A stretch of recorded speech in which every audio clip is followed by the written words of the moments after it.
आप देख रहे हैं नेट्रिक न्यूज, साहस सच कहने का।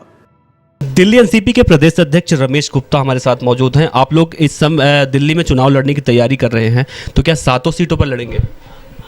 हाँ, हम लोग कोशिश करेंगे। अगर कोई गठबंधन नहीं होता और ऊपर से अध्यक्ष जी का माने शरद पवार जी का कोई उसके अंदर समझौता नहीं होता है तो हमारी कोशिश 7 सीटों पर लड़ने की है। आप लोगों ने भी मुद्दा उठाया था दिल्ली में, जो सबसे बड़ा मुद्दा है ट्रैफिक का। आपने कहा कि पार्किंग जो सड़क 80 फीट चौड़ी होती है और दोनों साइड गाड़ी खड़ी कर दी जाती है, तो इससे निपटने के लिए क्या कुछ उपाय सोच रखा भी आपने? मैं मॉनिटरिंग कमेटी से इसी बात के ऊपर पिछले दिनों मिला था।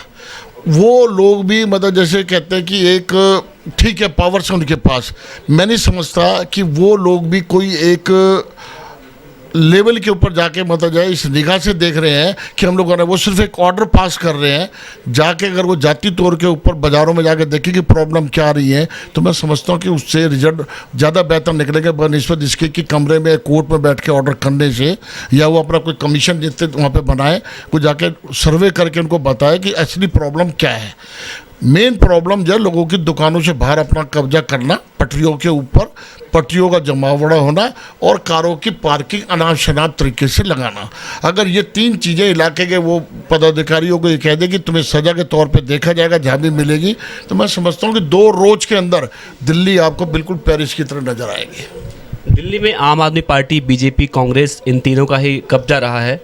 अब ऐसे में आपको ढलने में कितना टाइम लगेगा, कैसे करेंगे? आप एकदम से निकल के आई, आपने अपना फ़ायदा किसी भी चीज़ का उठाया, धरना प्रदर्शन का करके उठाया। हम लोग पिछले काफ़ी कांग्रेस से निकली यूनिट है, हम लोगों का ये नहीं है कि अपना कोई जनाधार नहीं है। हम लोग पूरे के पूरे जैसे कांग्रेस 70 साल वही नेता हमारे साथ हैं आज की तारीख के अंदर भी। उनके नेतृत्व के अंदर जो हमसे ज़्यादा हो पा रहा है, हम लोग कोशिश करके अपनी पार्टी को आगे लाने की कोशिश करेंगे। दिल्ली की जनता तक अपनी आवाज़ पहुँचाने के लिए ज़मीनी स्तर पर क्या कुछ करने की तैयारी कर रहे हैं आप लोग?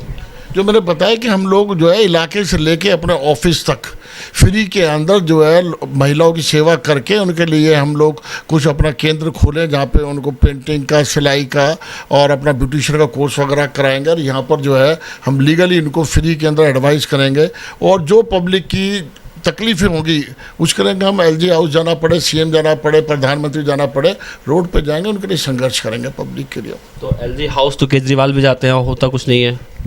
अब ये हमारा काम है संघर्ष करना। LG साहब का सिर तो फोड़ नहीं सकते, मतलब जो हमारे से कोशिश होगी वो करेंगे। अपनी बात तो रख ही सकते हैं ना, कम से कम पब्लिक की, जनता की आवाज़ तो रख ही सकते हैं ना। आप किसी का सिर तो फोड़ नहीं सकते। ये जाके आप शब्द कहने से कि कोई बात हम जाके आप शब्द बोले तो वो तो एक सोबिडियन ही, वो एक मतलब जो है अपना एक रिस्पेक्टेबल पद है, रिस्पेक्टेबल मतलब वो है, तो उसकी गरिमा तो हमें रखनी होगी। और आगे क्या रणनीति है अभी? हम लोग बस यही कि पब्लिक के लिए सड़कों पर उतरेंगे, उसके लिए संघर्ष करेंगे, जनता की भलाई के लिए जो भी हमको ज़्यादा कर सकते हैं। कैमरा पर्सन राजेश तिवारी के साथ देवनाथ पांडे, नेट्रिक न्यूज़, दिल्ली।